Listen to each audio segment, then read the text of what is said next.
로마서 11장 25절서부터 36절 함께 나눕니다. 형제들아, 너희가 스스로 지혜 있다 하면서 이 신비를 너희가 모르기를 내가 원하지 아니하노니, 이 신비는 이방인의 충만한 수가 들어오기까지 이스라엘의 덜어는 우둔하게 된 것이라.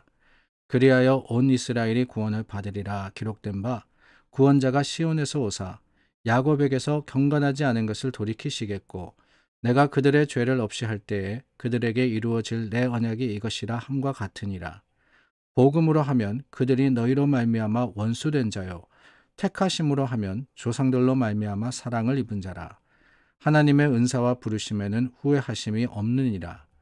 너희가 전에는 하나님께 순종하지 아니하더니 이스라엘이 순종하지 아니하므로 이제 긍휼을 입었는지라. 이와 같이 이 사람들이 순종하지 아니하니 이는 너희에게 베푸시는 긍휼로 이제 그들도 긍휼을 얻게 하려 하심이라.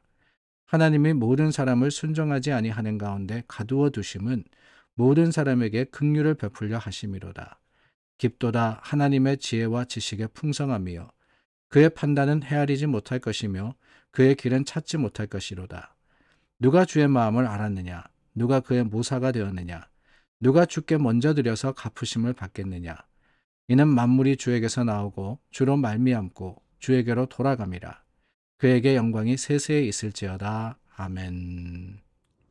로마서 11장 말씀을 계속해서 나눕니다. 로마서 11장 전체를 통해서 우리가 한 가지 짐작해 볼 수 있는 것은 로마 교회 내에도 갈등이 있었다라는 겁니다. 로마 교회는 기본적으로는 이방인의 교회였습니다. 이탈리아에 있는 로마에 세워진 교회로서 아무래도 유대인들보다는 이방인들이 다수를 차지하고 있었을 겁니다. 근데 그러다 보니까 이 유대인들과 이방인들이 갈등하는 모습이 없지 않아 있다라는 거예요. 물론 예루살렘에 있는 교회와는 조금 다른 모습이었을 겁니다. 다수가 이방인이었고 소수가 유대인이었음을 우리가 짐작하기 때문에. 그러나 그럼에도 불구하고 그 속에도 여전히 예루살렘 교회 또 유대에 있는 교회들이 겪고 있던 문제가 있었죠. 그게 뭐냐? 정체성의 차이입니다.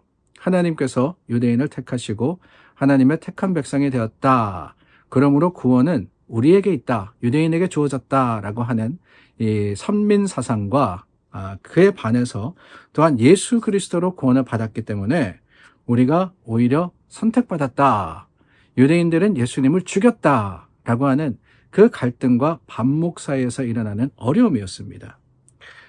그런데 그 로마 교회를 향해서 바울이 뭐라고 고백을 하느냐? 어제 말씀에도 그랬습니다. 자신은 이방인을 향하는 사도라 그랬어요. 하나님께서 이 바울에게 주신 사명은 뭐냐? 이방인들에게 복음을 전하는 이방인의 사도로 세움을 받았습니다. 그러나 그럼에도 불구하고 바울의 마음에는 무슨 열정이 있었느냐? 내가 오히려 이방인들에게 더욱 열심히 더욱 간절하게 복음을 전함으로써 그 목적 가운데 유대인들이 시기하여서 그들도 예수 그리스도를 알게 하는 그런 바람이 내게 있다라고 고백을 하지 않았습니까? 이방인의 이 태도, 이방인의 그 열심이 유대인들에게 시기심을 불어넣을 정도로 또한 그들에게 도전이 되어서 예수를 안다면은 그것이 더 이상 내가 원하는 가장 큰 이 바람이다라고 했던 겁니다. 다르게 이야기하면은 여러분 오해하지 마시기를 바랍니다. 바울은 유대인도 구원받기를 원했고 이방인도 구원받기를 원했다는 거예요. 그리고는 아주 중요한 이 고백을 오늘 말씀 속에 하고 있습니다.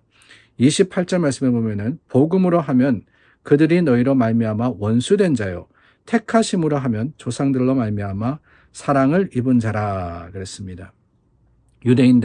그 유대인들은 그렇습니다. 예수님을 죽였습니다. 그럼으로써 복음으로 하면, 복음이 뭡니까? Story of Jesus, 예수님의 이야기입니다. 그 예수님에 관해서는 원수같이 된 것이 유대인이었지만 중요한 게 여기 있습니다. 28절에 택하심으로 하면 조상들로 말미암아 사랑을 받은 자다. 택하심으로 하나님이 아브라함을 택하셨어요. 하나님이 이삭과 야곱과 요셉과 그 후손들을 통해서 그들의 하나님이 되겠다라고 하셨습니다. 그럼으로써 유대인은 분명히 택한 백성 맞습니다. 거기에 대해서는 우리가 부인할 수 없어요. 그러므로써 여러분, 우리가 기억해야 하는 것은 무엇이냐? 오늘 우리도 구원받았지만은 또한 하나님의 사랑과 하나님의 계획은 역으로 유대인들을 향하고 있다. 유대인들도 구원받기를 바라신다. 바로 이 사실입니다. 그래서 여러분, 우리는 물론 우리가 구원받았음, 우리가 예수 그리스도를 알았음을 인하여서 감사하지만은 그게 다가 아니라 오늘날 이방인을 향해서도 사역하고 또한 back to 이스라엘, 그 이스라엘의 하나님을 알지만은 예수 그리스도를 인정하고 받아들이지 않는 유대인들을 향해서도 예수 그리스도의 복음을 전해야 하는 것이 그게 바로 우리의 사명이 아닌가 하는 생각이 듭니다. 오늘 마지막 즈음에 가서는 그런 이야기를 하죠. 깊도다 하나님의 지혜와 지식의 풍성함이요 그의 판단은 헤아릴 수 없다. 그렇습니다. 하나님의 계획과 섭리는 우리가 이거다 저거다 할 수 없어요. 하나님의 때와 하나님의 시기는 우리가 다 알지 못합니다. 그러나 그렇기 때문에 더 중요한 것이 무엇이냐? 그거는 항상 언제든지 우리는 주님의 뜻이 이루어지기를 바라고 주님의 손에 들려서 쓰임을 받을 수 있도록 예비된 자가 되어야 된다라고 하는 거예요. 모든 영광, 모든 권세가 하나님께 있기 때문에 하나님이 원하시는 것, 거기에 맞추어 가지고 우리는 사명을 감당하고 또한 사역을 해야 되지 않겠습니까? 하나님이 원하시는 것이 무엇입니까? 하나님께 직접 물어보지 않아도 압니다. 말씀이 선포하고 있기 때문에. 그 말씀은 세상 모든 사람이, 유대인들이나 이방인들이나 모든 사람이 구원받고 또한 예수 그리스도에게로 돌아오는 거예요. 그 사역과 사명을 우리가 기억하기에 교회는 어떻습니까? 모이기만 하는 것이 아니라 우리가 함께 나가야 하는 곳이고 세상을 향해서 나아감으로써 세상 속에 예수 그리스도의 증인의 역할을 감당하여 복음을 전해야 하는 사명을 가지고 있는 것입니다. 그래서 교회는요, 모이고 흩어지는 것이라고 이야기하죠. 우리가 예배로 모입니다.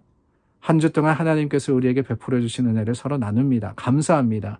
하나님을 기대합니다. 말씀 듣습니다. 근데 그게 다가 아니에요. 여기가 좋사오니 베드로가 예수님의 그 변화하신 모습을 보고 그곳에 머물자, 초막을 짓고 여기 있는 게 좋겠습니다. 그랬지만은 예수님이 뭐라 그러셨습니까? 아니야, 우리는 이 산에서 내려가야 한다고 말씀을 하시죠. 그렇습니다. 교회가 좋아요. 교회 모임에는 감사합니다. 기쁩니다. 그러나 여러분, 거기가 우리의 목적지가 아니에요. 우리의 목적지는 삶의 터전에 있는 바로 교회 밖입니다. 그래서 우리 예배 가운데 우리가 마지막 예배를 마치면 어떻게 합니까? 살아계신 주, 예수님께서 살아 부활하셔서 우리의 생명이 되셨기 때문에 그 예수 그리스도를 붙들고 세상을 향해서 파송되는 거 아니겠어요? 오늘 세상에 할 일이 많습니다. 많은 사람들이 아직 예수님을 알지 못합니다. 그 사람들에게 복음을 전하기 위해서 믿음의 소망을 가지고 열심으로써 사역하고 또한 기도하는 저와 여러분들이 될 수 있기를 바랍니다. 기도하겠습니다. 참 좋으신 하나님, 하나님의 열심이 생명 구원에 있음을 알기에 오늘 우리가 주님의 보내시는 곳으로 나아갑니다. 하루의 삶에 있어서 주님, 우리 성도들 어디에 있든지 예수 그리스도의 증인이 되게 하여 주시옵소서. 예수님 이름으로 기도드립니다. 아멘. 오늘 하루도 말씀 붙들고 세상을 향해 나아가십시다. 기도하겠습니다.